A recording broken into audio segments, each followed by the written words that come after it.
You're listening to Engaging Early Learners. I'm Rachel Glassman, special education teacher and resource creator. This podcast is your go-to for classroom strategies and teaching support that you can actually use.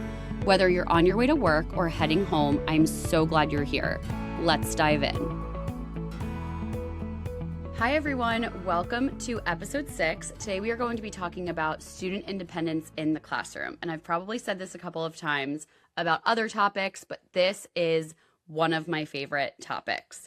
How to get your students to do more of the work so that you can focus on teaching instead of constantly having to manage. So in our last episode, we talked about time-saving teacher systems and how to protect your hours and time by creating structured systems that actually work for you. And before that, we focused on mental health and boundaries.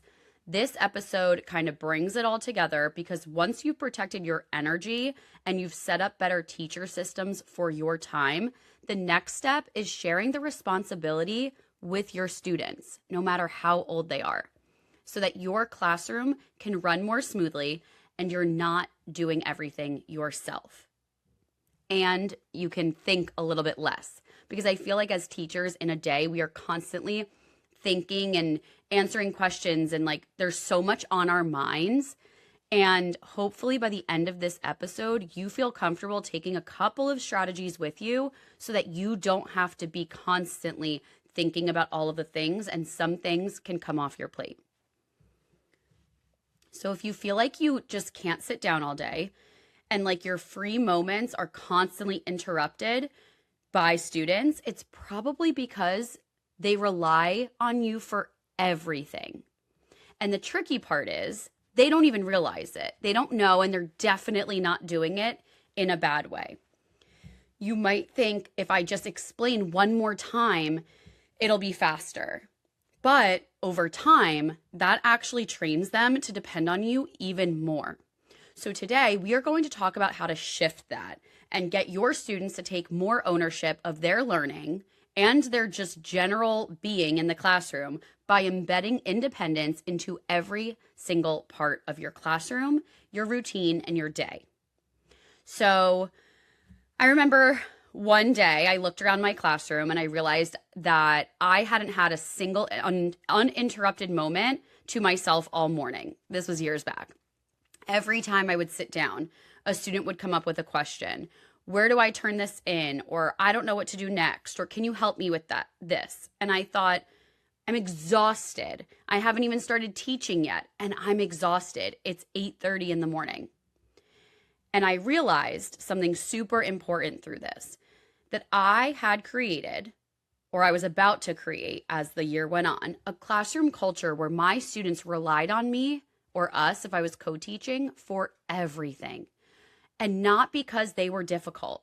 The kids were not difficult, but because I, as the adult, as the teacher, had not taught them how to be independent. I also hadn't created systems in the classroom to allow them to be independent. So let's talk about how to build independence into your classroom so that you are not the only one running the show. Let them run the show.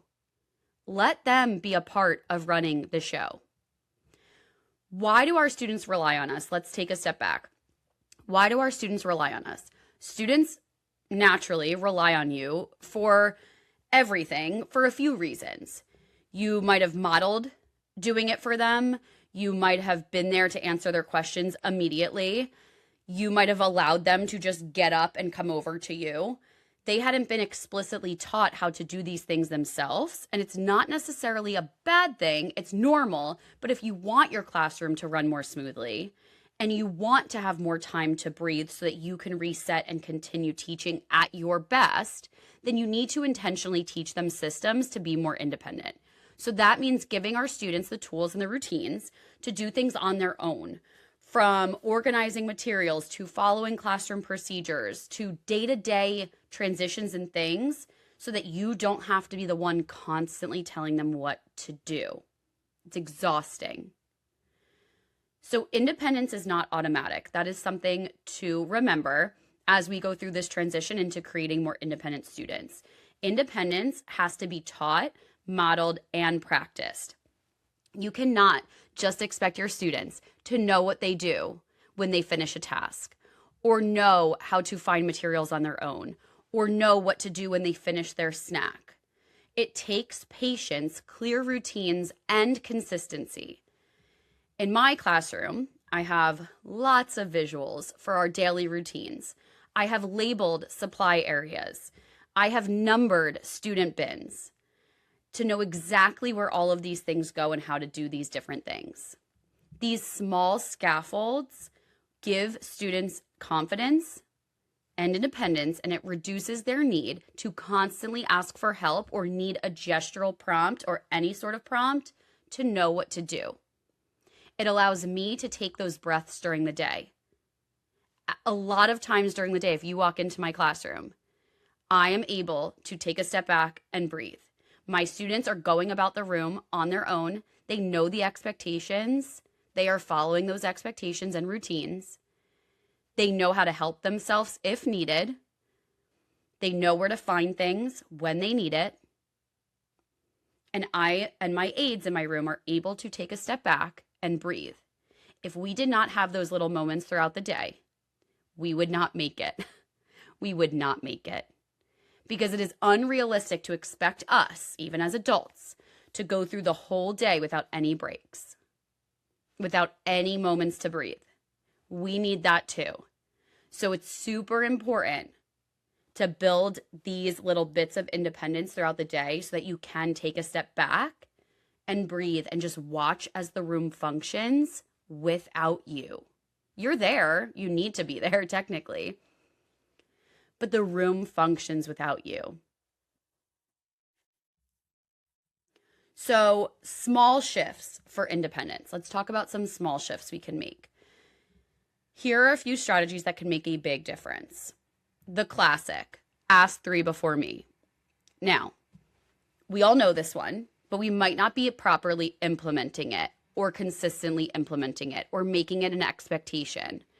I have a visual, ask 3 before me, and in my second grade classroom, I used to have it on a stick. And my co-teacher and I, we each had one, and anytime my little friends were trying to raise their hands right away or, come over or ask for help, whatever, hold up the stick. Ask 3 before me became such a routine that was ingrained in our classroom that eventually I lost that stick. I don't even know where it went. They didn't even need that prompt anymore to ask 3 before me. They just did it. Now, when we start an assignment, imagine how nice it is for me and my co-teacher to take a step back, because they're not coming over to us for questions anytime soon. They're not raising their hands anytime soon. They have to ask 3 before us. So we get a second. We get a second to actually breathe. What a concept. So asking 3 before me trains our students to check with 3 peers before coming to you with a question. Currently in my K2 ERI classroom, we do something similar, except for a lot of times if it's a worksheet and there's some words and some pictures and some of my kids can't read as well as others, what I'll have them do is step 1 is sound it out. Because you need to try first yourself. Some of them don't want to try. So sound it out, ask a friend, then you can raise your hand. So it's a little bit like ask 3 before me, but it's adapted to fit my classroom, my setting, and my students. It's more realistic for them to try to sound it out, ask a buddy next to them, and then ask a teacher, than to ask 3 before me. That's what works in my classroom. So again, take what you can from that, but ask 3 before me is a great strategy to build that independence, because what our kids then learn is that, oh, I don't need Miss Glassman or whoever right away. I can actually try myself, or I can use my friends. I can ask for help around me before I have to go to the teacher. So it takes that dependency off of you a little bit. Something else, and I've talked about this in a previous episode, visual directions. So using charts or anchor charts with clear steps for common tasks so that students don't need to ask you repeatedly. So if there's certain routines that you do every single day in your room, I recommend having a visual for that. So for example, right off the bat in the beginning of the year, we have an unpacking visual. It's hanging right by their backpacks, and we also have some that are loose that we use to hold and point to if needed as they're learning to unpack. Now, are we still using those right now? No, because my students know exactly what to do. What do you do when you get to your hook? What needs to come off of your hook? What needs to enter the classroom? Then I have a separate visual for morning routine. So the second you walk in the classroom, what do you do? Now in my classroom, it's extremely clear. You go to your desk first, you put your water bottle down and your folder down. You open up your folder. You check if you have any homework in there to give me. You turn it in the turn-in bin. Then you put your folder away. Then you put your water away. Then you get an activity bin or you color. And those things that I taught them on day one of this school year happen every single day now without any prompting. So imagine how nice those mornings are for me. As my students are coming in, I get to greet them. I get to talk to them about how their night before was or their weekend. And I don't have to worry about, oh, but do they know what to do? And oh, so-and-so is going to forget their homework, or someone's going to forget to put their water bottle away. I'm going to have to tell them to put the water bottle away. Like, oh, and then that's how my morning starts. Nope. I sit back. I could basically have my feet up because my students know what to do. They have had those visual directions and that prompting since the day they started in my classroom. And by the way, it's never too late. So if you're listening to this and you're like, oh, but I never set that up. So now our mornings are so hectic. I'm constantly reminding my kids about this, that, the other. Okay, so set up that system now. Do it now. It's never too late. Just like we talked about episode 3, right? The power of the reset. It's never too late to reset a day. So it's never too late to reset a system. Set up that system. Go in on Monday with a very clear visual of a routine and show it to them every single day until they just know it. Our mornings are saved because of those visuals we made and how consistent we were in teaching them and helping them implement them since day one. So visual directions. And again, this does not just have to be for a morning routine or whatever. This could be for any part of the day. Creating those visual directions. This also goes for, and I think I talked about this in episode 1 or 2, visual directions for an activity.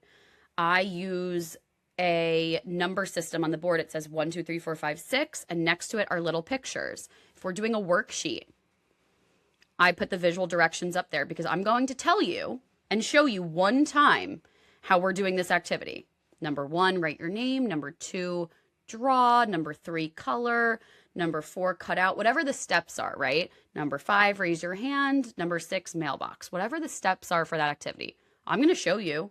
I'm going to make sure you don't have any questions, and then I'm going to send you off. And the second I send you off, I'm going to go put my feet up at my desk. Not actually, but metaphorically, I'm going to go put my feet up on my desk because now you have the tools to be independent and go do it yourself. And I get to sit back, and that's when I get to take a breath. My aides get to take a breath. And of course, if someone needs help, we're right there. We're right there. But you get to be independent because you have those visual directions to help you. Something else, built-in routines. So what do we do when finished bins, or where materials go charts, or step-by-step processes for tasks that happen every day. Set up those routines. Build it in. Teach it to them. So have a bin for early finishers. Have a bin that says what to do when I'm done. Or where do my materials go? Have an anchor chart. You know, homework goes here. This goes here. This goes here. Because then you're not constantly getting asked. Create that visual. Take a second, create that visual, teach it to them, and then take a step back. Or snack routine. I go into a lot of my friends' classrooms during snack because it aligns with my lunch, and I go and I visit and I say hi. And I notice in some of their classrooms, the kids, this is their free time, right? Snack is such a free, relaxing time. But there's still a lot of questions being asked about like what to do. Well, what if there was a visual? What if there was a visual of what to do? And I don't care if it's April, set up that system now. What do you do when you're done with your snack? Or what can I do during snack? that's calm, cool, and collected so that the teacher doesn't have to keep stopping snack because it's so loud. Maybe on the board there's choices. We have our snack countdown timer and there's choices of what you can do. Or here's what you can do and here's what you can't do. Because how exhausting for that teacher that like that snack time might be a 10-minute reset for them as well to have to keep correcting the behavior. Set up those systems so that you don't have to do that. Organized materials. If we keep extra supplies or writing ideas or our daily 5 choice boards easily accessible so that our students can easily grab them, they're not asking us for them. So I always have my materials in my classroom organized so that my students know exactly where to get something. You need an eraser? Go get it. You're not asking me. You're just going to get it. And I've taught you that since day one. You need something? Go get it. And of course, there's certain things my kids do not have access to, tape or staplers or the things that are like behind my desk for special things. But in our everyday daily routine, your pencil breaks, you're not raising your hand. You know exactly where to go because I've taught you that since day one. You don't have to raise your hand. You go put that pencil in the dull bin, you get a sharp one, and you sit down. No one's interrupted. No time is being wasted. And you're independent. It's lovely. Self-check systems. So, for example, if you allow your students to sharpen their pencils during the day, a pencil sharpener that indicates that the pencil is ready is a self-check system. A sticker chart that students update themselves, that is a self-check system. Maybe it is a checklist of work that needs to get done during the day. Or I have one student that has the morning routine for him specifically on his desk that he needs to check off each task for because he struggles to follow the routine. It's a self-check system. He's checking it off. I'm not checking it with him. That's for him to do. Labeled homework bins. All of these things encourage ownership. These small shifts in responsibility from you to them without any chaos shifts the responsibility and it encourages ownership and independence. But along with that, you need to be okay with letting go of control. So this one is hard because you have to let go a little bit. Your classroom will be messier at first. Students will make mistakes in their routine at first. It will be frustrating sometimes or a lot of the times, but letting them struggle a little bit builds their resilience and it gives you more space to teach rather than manage. And believe me, I'm very type A. I like having control over what goes on in my classroom. I like building these routines from the start so that they're exactly how I want them to be, so that it's not so easy for me to let go of control because I am in control. I taught them exactly what I want them to do, and now they're doing it every day. My biggest compliment I get from my coworkers or my admin are that my kids just know what to do, and they function in the classroom and know what to do with me sitting back. That they have independence and ownership over themselves, their actions, their routines. That is the biggest compliment I ever get from people. And it's my favorite compliment. And it means so much because this is so important to me. Okay. Celebrating small wins. So independence is going to take time. You're not going to walk in tomorrow or on Monday, try one of these things, and all of a sudden your kids are going to be super independent and you're going to have like so much breathing time in your day. It's not happening. It is a process. It's not a single lesson. So although I'm telling you that my kids are super independent right now, it's because in the beginning of the year, I drilled that into them. So it takes time. It is a process and is not just a one and done. Celebrate those small wins along the way. One student following a routine correctly, positive reinforcement. A group finishing a task without asking for help, positive reinforcement. A student asked 3 before you, woo, throw a party. Students self-correcting. These little wins reinforce that the behavior, and they reinforce the behavior and they build confidence in your students, and it gives you breathing room. We need breathing room. We've been talking episode after episode about how much this job is and how exhausting it can be. It's rewarding, but it's exhausting. And we don't want to get burnt out, right? So if we can have those little pockets during the day to breathe, it makes a big difference. So if you take anything from this episode, let it be this. You do not have to do everything for your students. In fact, I don't want you to. Independence is teachable, it is repeatable, and it is sustainable, and it will help you be a better teacher. It also, imagine the life lesson it's teaching your kids, your students, because they're going to take these lessons of independence that you're teaching them in the classroom and bring it into the real world. And that's really the goal, right? When you intentionally build these things into your classroom, your students do more, you do less, and everybody wins. Okay? So here's a challenge for you. I want you to pick one routine after listening to this that students usually ask you about, like turning in work or choosing a library book or what to do after snack or where do I throw this out or knowing what to do when finished. And I want you to teach them how to do it on their own using visuals, bins, or checklists or labels. And then just notice how much smoother your day goes and how much time you're able to get back. If you do this, email me, send me a message, whatever. I want to know. Good luck. Have a great day. And I'll see you guys soon.